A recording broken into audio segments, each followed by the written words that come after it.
Hola, yo soy Dado, y estoy seguro que saben que hay algunos héroes que demasiados jugadores están jugando mal, ya sea por falta de conocimiento o no han jugado lo suficiente esos héroes, así que dedicaré este video a dos héroes que probablemente no sabías que estabas jugando mal, y te daré unos consejos para mejorar tu juego. Pero antes de comenzar, felices fiestas y quiero mandar un saludo especial a estas personas que me han motivado a seguir subiendo contenido, y han aportado mucho valor a este canal. Muchas gracias a todos por sus comentarios y vamos a comenzar con el video. Empezamos con Tracer. Un personaje que puede ser realmente difícil de jugar porque requiere tener una buena precisión al apuntar en espacios pequeños para poder hacer un daño importante. Y no solo eso, Tracer tiene únicamente 150 de vida, lo cual lo hace muy fácil de derribar si tiene la guardia baja.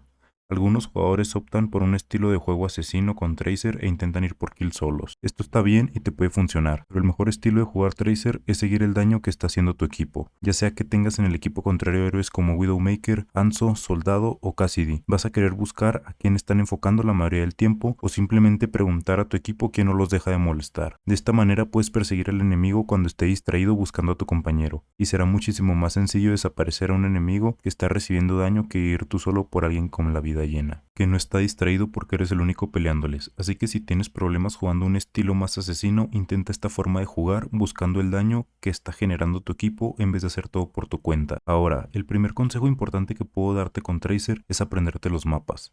Sé que es muy sencillo, pero conocer dónde está cada paquete de salud en el mapa puede salvarte de muchas formas. Así sea Tracer o cualquier héroe con mucha movilidad, ir por salud alrededor cuando lo necesites es una gran ventaja. Incluso mejor si vas por salud detrás de la línea enemiga. Es algo de lo que vas a querer abusar. El segundo consejo con Tracer es que no deberías ir a enfrentarte con enemigos que no están distraídos. Por ejemplo, si quieres matar a un enemigo como Ana o Zenyatta, y tu equipo aún se está reagrupando o posicionando, Ana y Zenyatta van a estar a total alerta por ti, porque ya saben que los vas a ir a buscar. Pero si te tomas unos segundos antes de revelarte y empezar a disparar, ellos empezarán a curar a su equipo y estarán más enfocados en curar y en la pelea. Y en cuanto eso pase, puedes acercarte a ellos y borrarles la vida rápido. Finalmente, con Tracer, el priorizar a tus enemigos va a ser extremadamente importante. En un escenario como el anterior contra una Ana y un Zenyatta, te acercas primero a Ana, puede ser curada rápidamente por el orbe de Zenyatta, y las probabilidades de que mates a Ana van a ser casi nulas, ya que empezarán a atacarte y con vida llena. Esto significa que debes huir y cambiar de objetivo lo más rápido posible, ya sea ir por un DPS o volver cambiando de objetivo a Zenyatta. ¿Y qué va a pasar si la Ana está cerca? Va a volver a defender a Zenyatta, haciendo de nuevo las probabilidades de matarlo a cero, lo que quiere decir que debes cambiar de objetivo o volver cuando vuelva a estar distraído. ¿A qué voy con esto? Que debes jugar de una manera muy molesta, siendo muy selectivo, cambiando de objetivo constantemente, buscando ese enemigo distraído al que le puedes hacer el mayor daño posible, ya que muchos jugadores quieren forzar las kills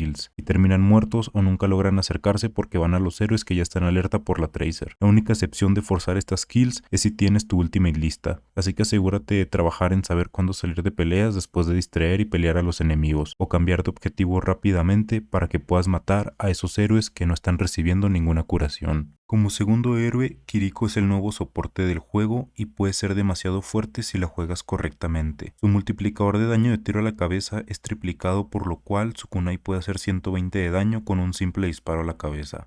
Si te vuelves bueno en cuanto a posición para dar tiros a la cabeza a tus enemigos, puedes darle la vuelta a las partidas. Por esto Kiriko es un héroe complicado con muchas ventajas, no solo para defenderte sino para atacar a los enemigos y hacer una función de semi-DPS para tu equipo. Si has jugado Moira sabrás lo fuerte e importante que es eliminar a los enemigos uno por uno, sobre todo a los soportes enemigos, ya que estos héroes lo pueden hacer con cierta facilidad entre comillas. Es conveniente buscar posiciones en las que estés relativamente cerca de los enemigos para que puedas dar tiros a la cabeza fácilmente. Para esto querrás aprender a estar en posición de flanqueo. Esto significa que te vas a posicionar lo más posible a la izquierda o derecha de tu equipo cuando ellos están peleando contra el equipo contrario. La mayoría del tiempo los DPS intentan buscar este tipo de flanqueo, así que te puedes encontrar con algún DPS enemigo que también busca estar fuera de ángulo para atacar a tu equipo. Esto te debe dar la oportunidad de pelear por unos segundos, y si se complican las cosas puedes teletransportarte a un compañero y cambiar de lado de flanqueo después de haberte encontrado al DPS enemigo. Hablando de pelear contra los DPS, algo muy importante de Kiriko es no quedarte atrapado o muerto en duelos contra algún enemigo. Primeramente porque tiene que haber un balance y debes curar a tus compañeros, y si no estás ahí para curar por un periodo de tiempo durante las peleas vas a dejar que tu equipo muera y eso es mucho peor que estar intentando hacer daño. Ahora, cuando estés buscando la posición correcta tienes que buscar a tu compañero soporte, así que si tienes un Lucio o Zenyatta probablemente vas a buscar estar curando más a tus compañeros porque ellos no tienen la curación fuerte para estar manteniendo el equipo, pero si tienes a alguien como Ana o Mercy deberías de ser capaz de dejar a tu equipo por unos segundos y dejar que el otro soporte se encargue de la curación por un corto de tiempo en lo que vas a hacer daño detrás de la línea enemiga. Utilizar el escalar de Kiriko para posicionarte es muy importante, hay demasiados lugares en todos los mapas donde ella puede escalar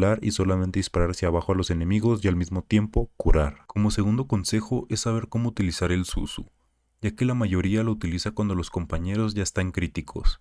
Y es una parte muy importante de Kiriko. Cada vez que juegues Kiriko utiliza la tecla Tab y percátate rápidamente si tienen una Ana como enemigo, para guardar esa habilidad y utilizarla específicamente para el anti-healing de Ana. Esto es muy importante porque si llegas a tener un Roadhog como aliado, le vas a salvar la vida incontables veces. Practica identificar los cooldowns del equipo enemigo y solo utiliza el Suzu cuando el enemigo use este tipo de habilidades. Por último, la ultimate de Kiriko es algo que varias personas aún no terminan de entender.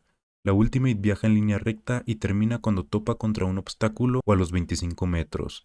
Esto significa que no quieres estar al frente de tu equipo cuando la actives. Vas a querer estar un poco atrás de tu equipo y después utilizar tu ultimate para que así pase a través de tu equipo y del equipo enemigo. También vas a querer asegurarte que los enemigos no estén en una posición en la que sea fácil huir, al menos que estés defendiendo un objetivo, lo cual está perfectamente bien, que le haces perder mucho tiempo al enemigo al no poder acercarse. He visto muchos jugadores que utilizan la ultimate de Kiriko pegado al tanque y la mayoría de las veces es inútil porque los enemigos también usan sus ultimates en respuesta y vas a tener que huir de ahí, y nadie detrás de ti va a tener la oportunidad de utilizar tu ultimate, así que asegúrate de estar detrás de tu equipo para poder potenciar a tu equipo completamente y empezar a empujar en vez de usarla hasta adelante y tener que retirarte. Esto es todo por el video de hoy, yo soy Dado, gracias por ver el video y no olvides suscribirte. Que tengan un buen día y nos vemos en el siguiente video.